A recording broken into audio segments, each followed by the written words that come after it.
In this video, I'm going to show you how you can reset your password in Kling. If you find this video helpful, please like and subscribe to this channel.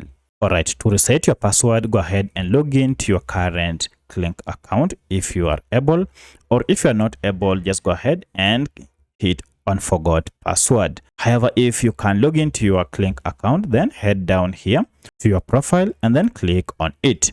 From here, you should see your profile settings up here with your profile name. Go ahead and click on this profile settings icon. Now by clicking on this, you should see your email as well as your password here. To reset your password, go ahead and click on reset password, and a new password will be sent to your email where you can now use to change your password or create a new password for your account. That's how you can reset your password in Kling. If you have any other question, kindly let me know in the comment section. Otherwise, thanks for watching and let's meet in the next video.